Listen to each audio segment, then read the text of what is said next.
Hi guys, mga kasolid. Isang napakagandang araw na naman dito, Wednesday sa Canada. Hapon na guys, 4:39. Papasak na uli sa trabaho, no? Kaya yun.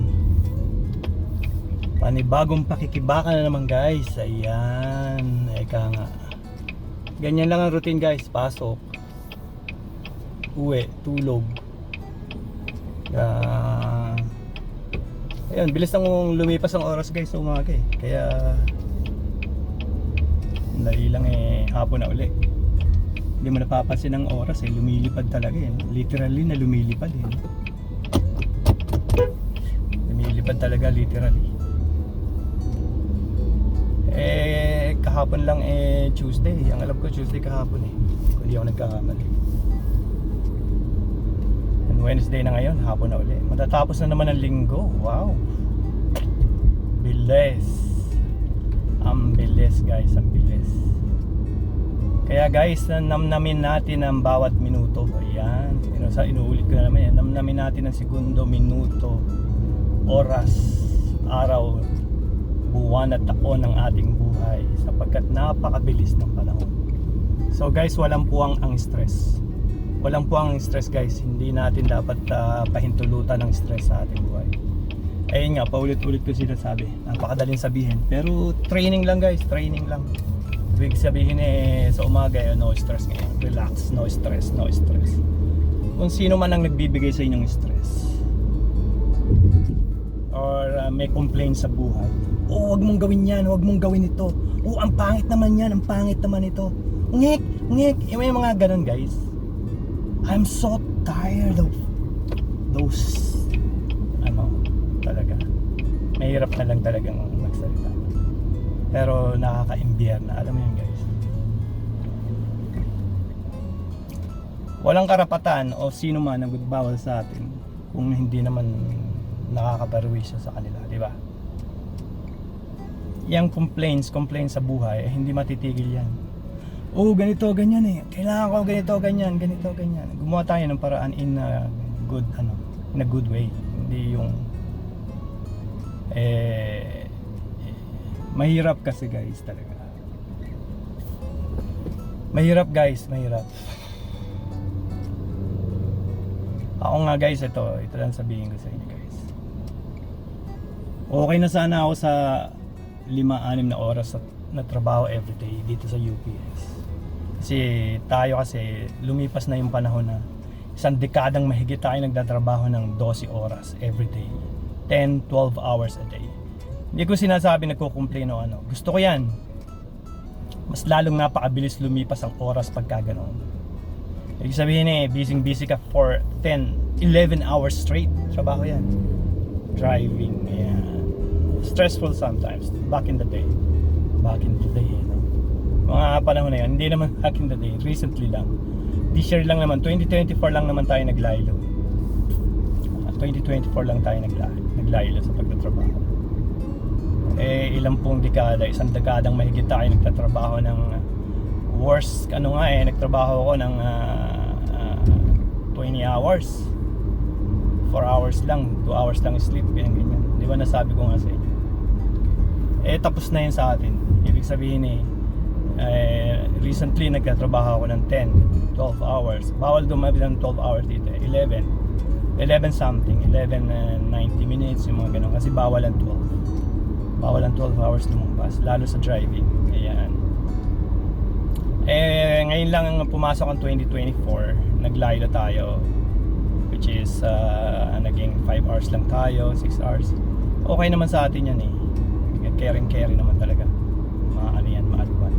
Pero parang mapipilitan akong maghanap uli ng isang trabaho pa na another 4 hours or 5 hours na hindi naman regular, yung casual lang. Yun, may isang kaibigan natin na since dumating tayo dito sa Canada, Canadian na siya, from Malaysia.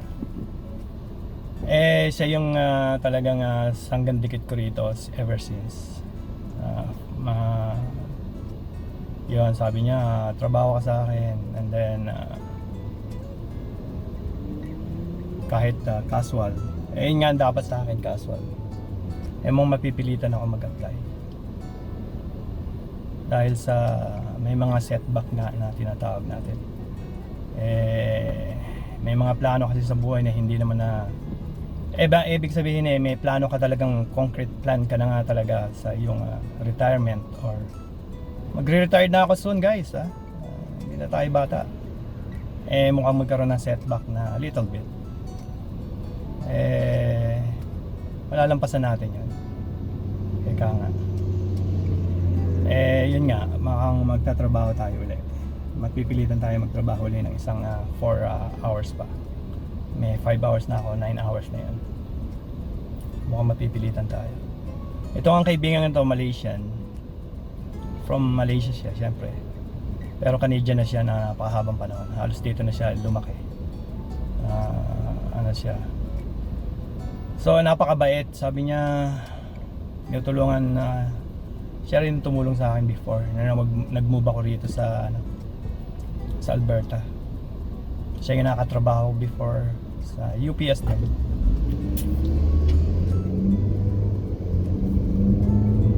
Ngayon nga mukhang tatanggapin natin yung trabaho niya. Driving din. Yun lang naman ang gusto ko Ibig sabihin ayoko kasi nang na-confine sa isang maliit na sulok ng office. Hindi ko kakayanin or sa maliit na depende nga yan sa tao. Ako yung ganun Hindi ko naman sinasabi na lahat lahat nung sa akin pwede sa iba. Ibig sabihin hindi lahat nung sa inyo pwede sa akin. Lahat tayo magkakaiba-ibang kulay at dugo o ano man. Talaga may pagkakaiba-ibang needs or gusto sa buhay. Yun, hindi yung kay Pedro pwede kay Juan at yung kay Juan pwede kay Pedro. Yun ang sinasabi lang natin. Ayun nga, magtatrabaho tayong muli ng 4 hours pa dahil dun sa mga set. Yun nga guys, kung anong gusto niyo gawin sa buhay, basta nasa tama lang at wala naman kayong masyadong sa palagay niyo naman parehas. Di go on. Sabi nga doon sa Reels huwag niyong pakialaman ang ginagawa ko. Sabi nga doon sa Reels, anong ginagawa niya is in kung sa akin taste ginagawa nito sa Reels marami sa Reels yan. Walang kakwenta-kwenta, as in walang kakwenta-kwenta. Sabi nga niya hindi ako mahihiya sa ginagawa ko. Alam niyang walang kakwenta-kwenta at walang kalutoy-latoy nonsense. Pero sabi niya, ito sasahod na naman ako sa 21. Ibig sabihin, kahit anong ginagawa niya, siya yung sumasahod. Ibig sabihin, huwag kayong mahihiya kung okay naman yung hindi naman kayo nang babastos ng inyong kapwa o hindi naman na labag sa karapatang pantao ika ng ibang tao. Gawin niyo lang kung yun ang nakakasaya sa inyo at doon kayo kumikita ika nga or doon yun yung nagiging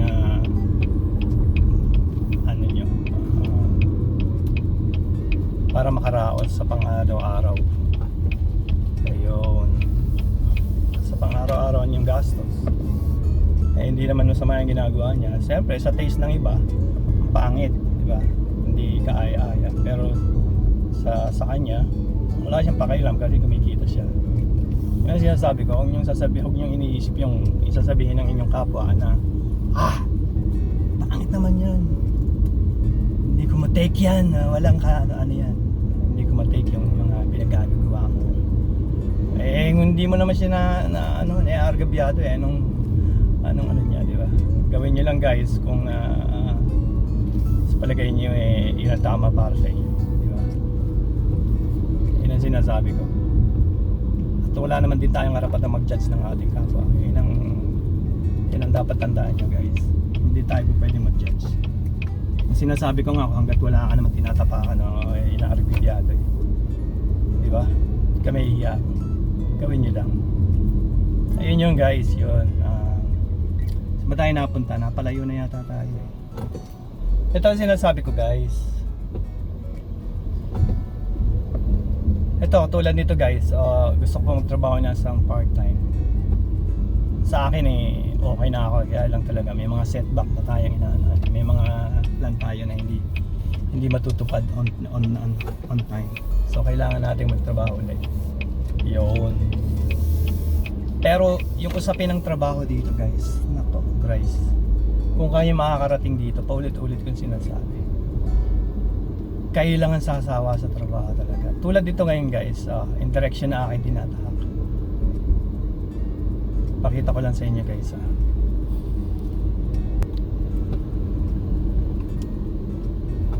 Ito, industrial area to. Dito lang sa corner na to, ilan ang trabaho na kinakailangan. Ayan o. Ilalaki natin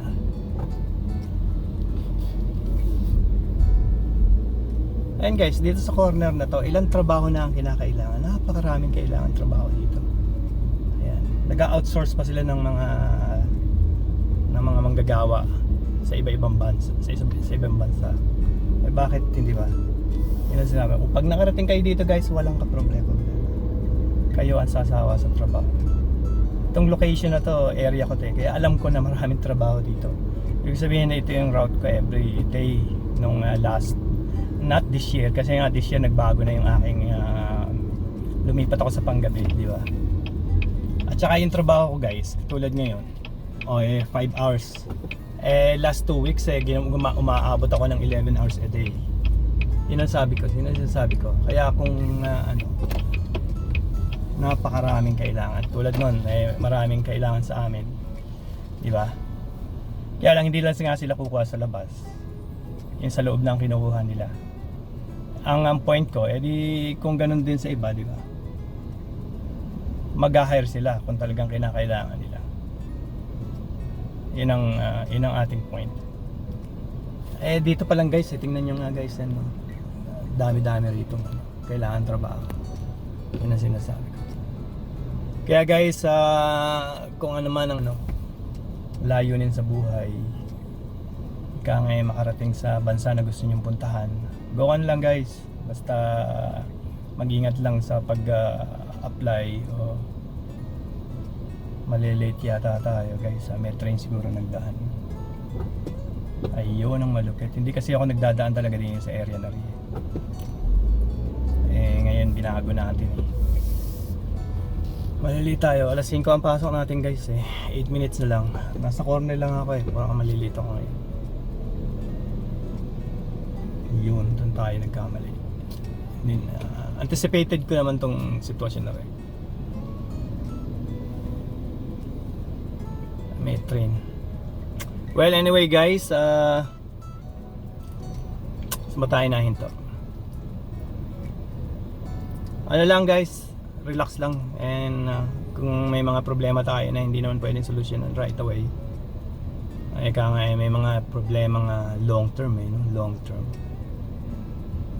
Solusyon hindi naman yun nga, hindi makaraka-raka just keep going lang, keep going. At makatagpuan din natin yung naangkop na solusyon para sa ating problema. Ang importante lang guys, huwag susuko. At kung may problema man guys, huwag na tayong gagawa pa ng isang problema. Yan ang napakalapit sa buhay. Kasi tayo mga Pinoy may problema tayo, babaling tayo sa isang bagay na gusto nating makalimot sa problema. Napakahirap guys kung gagawa pa tayo ng problema sa isang problema. Kaya guys, yan ang sinasabi ko lang. Well anyway guys, kung may mga tanong kayo, mga galing dito sa Canada, wag lang kayong mag-atubili. Ayan, wag lang kayong mag-atubiling magtanong. At kung hindi ko manaluan ng sagot, at alamin ko para sa inyo. Ayun guys, ayun. Basta guys, alam niyo ang ginagawa niyong tama. Huwag niyong intindihin ng iba kung ano sasabihin ng ibang tao. As long as na hindi naman sila naapektuhan o ang kapwa niya hindi naman naapektuhan ng inyong ginagawa o nakakatarwisyo ayun. Kasi alam nyo, ang tao kasi alam niyo yung mamuna lang ang alam, pero hindi naman alam kung ano talaga yung sinasabi nila, di ba? Kaya guys, ano lang, patuloy lang sa pakikibaka kahit anong problema pa yan guys. Kaya ako guys, dinaanan ko na lahat ng problema. Ano na ako, ilang taon na ako sa abroad. 35 years na ako sa abroad. Sad,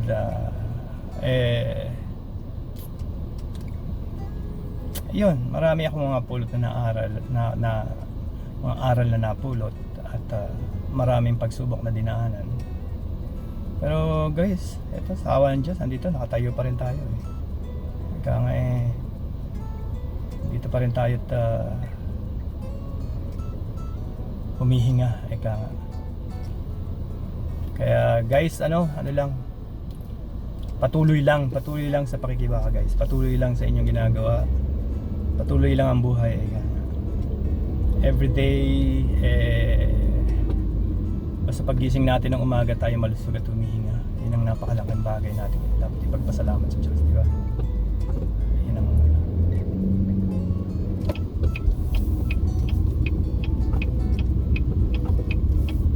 mali na naman tayo doon guys, nag-red na naman tayo, makakulit talaga.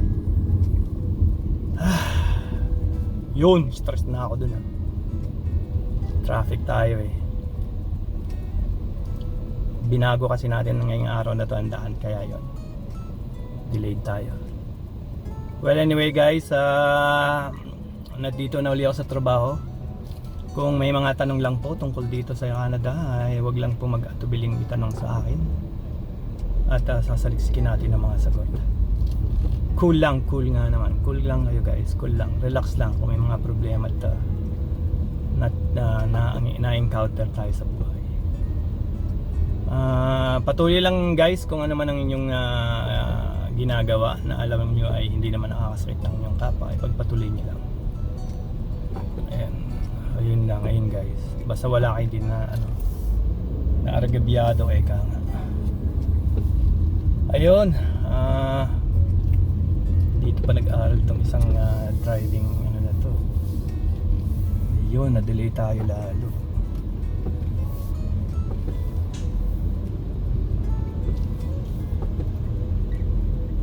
Guys, ini-invite ko po uli kayo kung sino pa po ang hindi nagsusubscribe sa aking YouTube channel. Sana po ay mag-subscribe na. Sa lahat na mag-subscribe, thank you. At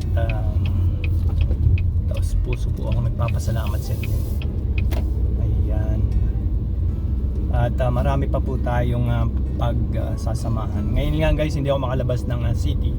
Kasi nga meron akong 5 hours na trabaho dito sa UPS. Ayan. So kukwento ko na lang sa inyo guys kung anong magresulta ng aking isang ina-applyan. Ayan. Sigurado naman kasi yung friend ko doon nagtatrabaho. Okay guys, nandito na ako muli. Ayan. Napakainit dun guys. Grabe. Dito tayo Ayan guys, tingnan nyo ang pagkakaiba pagka yung ordinary day. Ayan. Daming tao, daming sasakyan dyan guys. Ayan. Yan ang mga pagka Monday to Friday, yan ang mga sasakyan. Yan ang mga nagtatrabaho dito sa building. Pagka Sabado, wala lahat yan. Pakita ko sa inyo guys pagdating ng Sabado. Ayan. Park na ulit tayo. Kuha muna tayo ng machine para mag-punch in, otherwise malilay tayo. Okay, park, stop, and yun. Ayan guys, natapos na ang ating maghapon. Pauwi na rin tayo. At ayan guys, tingnan nyo ang pagkakaiba rito sa gabi.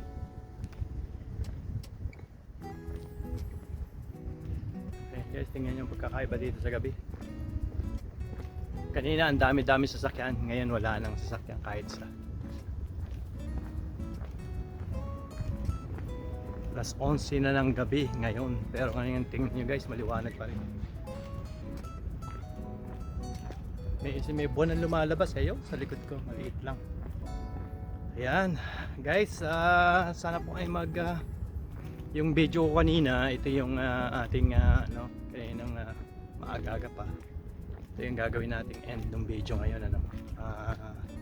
Salamat po guys sa inyong pagsubaybay, sa inyong pagtangkilik. Ang hindi pa po nagsusubscribe, please subscribe. At marami pa po tayo pagsasamahan lugar. Ito ngayon guys, so walang katao-tao kung mapapansin nyo kanina, napakadami. Wala nang sasakyan yan. Deserted na yan kaganitong oras. Yan, lalo pag Sabado guys, wala kayong makikita dyan.